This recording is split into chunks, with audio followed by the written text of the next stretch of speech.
દીવની વણાકબારા ગ્રામ પંચાયત દ્વારા સબકી યોજના સબકા સાથ જીપીડીપી 2026-27 અંતર્ગત ગ્રામ સભાનું આયોજન કરવામાં આવ્યું.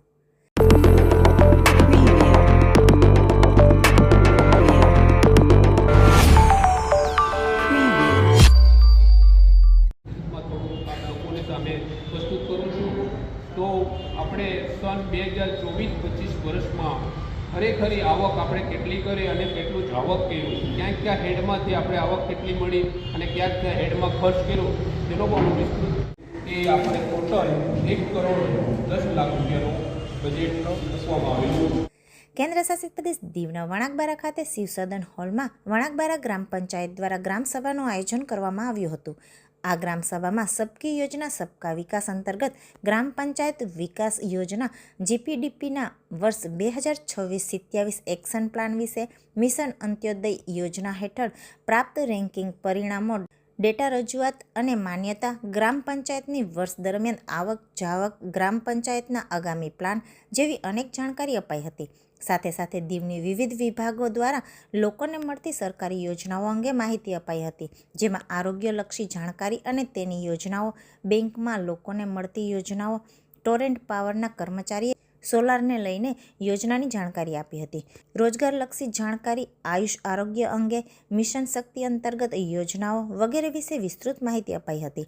આ ગ્રામ સભામાં ઉપસ્થિત ગ્રામજનોએ પણ તેમની સમસ્યાઓ જણાવી હતી, જેમાં કચરા બાબતે, ખેલાડીઓને સુવિધા અને ગ્રાઉન્ડ તથા અન્ય વ્યવસ્થા, મચ્છી માર્કેટના રિપેરિંગ કામ વગેરે સમસ્યાઓ જણાવી હતી અને ગ્રામ પંચાયત દ્વારા આ દરેક પ્રશ્નની નોંધ કરવામાં આવી હતી. આ પ્રસંગે વણાકબારા ગ્રામ પંચાયતના સરપંચ વેલજી ભીકા, મામલતદાર ધર્મેશ દમણિયા, જિલ્લા પંચાયત પ્રમુખ રણજીતાબેન કોટિયા, ઉપપ્રમુખ નાનજીભાઈ બાબુ, ઉપસરપંચ જગદીશ ચારણિયા, વણાકબારા ગ્રામ પંચાયતના સભ્યો, સ્ટાફ વગેરે ઉપસ્થિત રહ્યા હતા.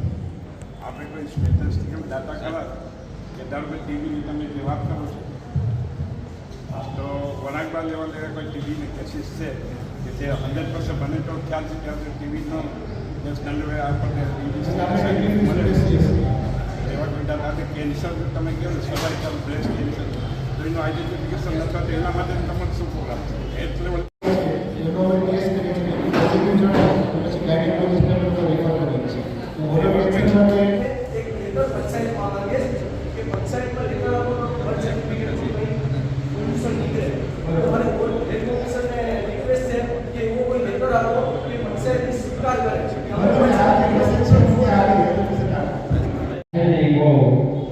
जल्दी हालत में है तो ये नवी 108 में के लिए 108 से आओ खराब हालत में है तो नवी गाड़ी में व्यवस्था है જેથી કરીને પેશન્ટને પણ ઠીક સારું રહે.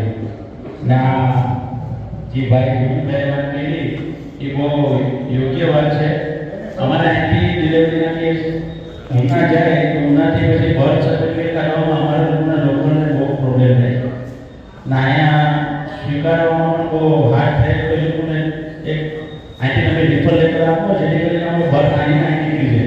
ગુજરાતમાં બર્થ હમણાં 2-3 અટકેલા પણ છે એટલે એ જે વ્યવસ્થા કરો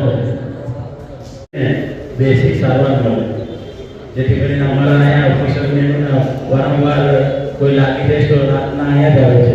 એની કોઈને માહિતી પણ પૂરી કે પૂછવા વહી ગયું તમે માહિતી પણ બરોબર આપો કે આ હોસ્પિટલની આ પૂછવા વહી એટલે વારંવારમાં એક સરકારી દવાખાનું નાનું એવું ખોલવામાં આવે જેથી કરીને વ્યવસ્થા થાય. પ્રોગ્રેસ માટે, ગ્રોથ માટે હું લેબર ઓફિસમાંથી આવું છું, લેબર ઇન્સ્પેક્ટર છું. દરેક જણાને માની લઈએ કે આપણા બાળકો છે જેવા પણ બાળક દરેક જણાને વાલીને પણ ચિંતા હોય તેમાં યુવક કે યુવતીને પણ ચિંતા હોય સેમ નોકરી તો એ માટેનું કાર્ય એટલે લેબર ઓફિસમાં એમ્પ્લોયમેન્ટ માટે તમારે આ વધારે આપવામાં આવે છે તમારે આપવામાં આવે જેમને એમ્પ્લોયમેન્ટ કાર્ડ બનાવો તો પણ તમે આવી શકો છો. બીજું પૂરા સરકારના એપ્લિકેશન લઈ રહ્યા છે એમાંથી ગવર્મેન્ટના જે ધંધાની યોજના પ્રધાનમંત્રી વીમા યોજનાઓ છે, મુદ્રા છે એવી છે કે જે ઇન્સ્યોરન્સની વાત હેલ્થ ઇન્સ્પેક્ટર સાહેબે કરી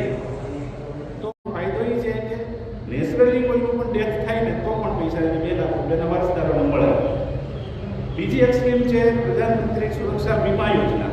એનું પ્રીમિયમ તો વર્ષમાં 20 રૂપિયા, વાર્ષિક 20 રૂપિયા. અત્યારે 25 રૂપિયાનો તો માવો આવે છે, તો 20 રૂપિયા ભરીને પોતાની ફેમિલીની સુરક્ષા કરી શકે. જોકે 2 લાખ રૂપિયા અત્યારે કોઈ બહુ મોટી રકમ નથી, પણ જેની પાસે કંઈ નથી મને કોર્ટ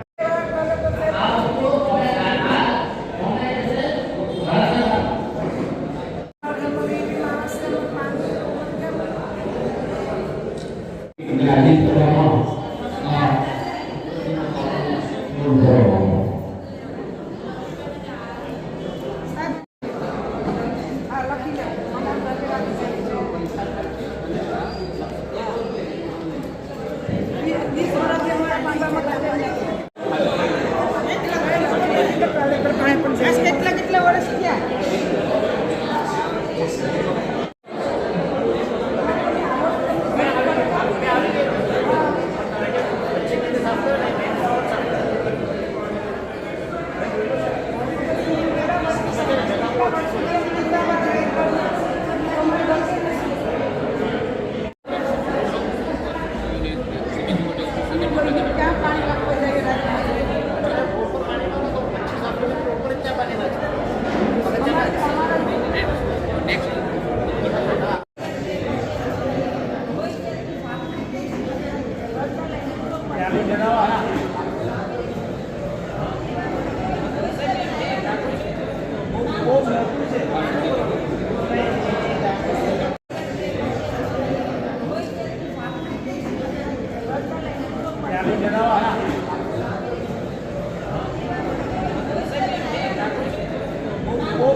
પીસે છે ને કોર્ટ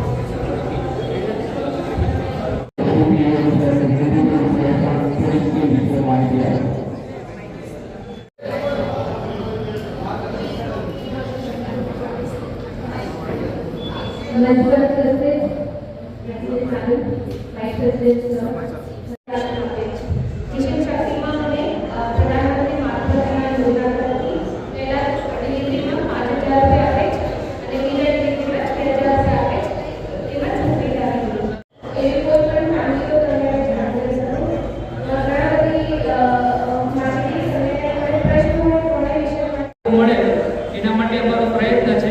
અને આ વખતે આપણે ટોરન્ટ પાવર તરફથી જે રજિસ્ટ્રેશન ફીસ હતી 500 રૂપિયા એ હવે લેવામાં નથી આવતી, અને કોઈ કોટેશન પણ હવે પેમેન્ટ કોઈ આવતું નથી, એ ફ્રી ઓફ કોસ્ટ છે. સારામાં સારો ફાયદો આપવા માટે છે એના માટે તમને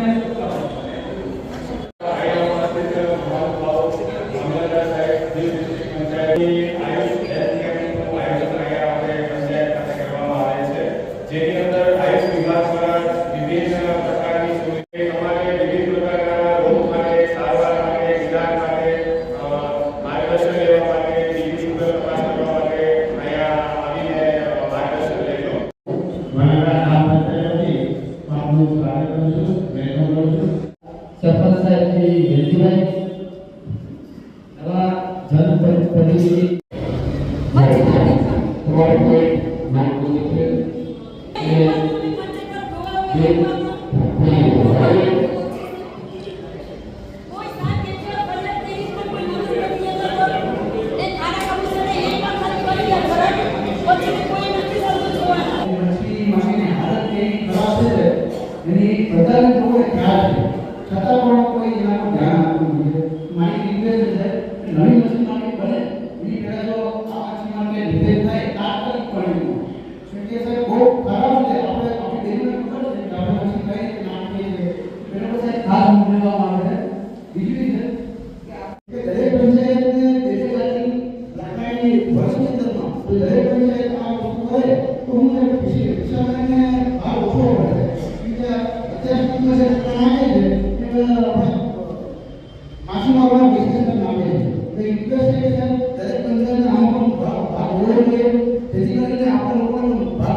શાસન છે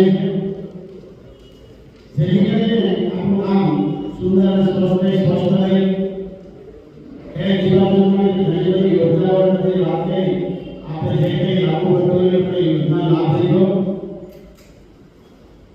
બીજું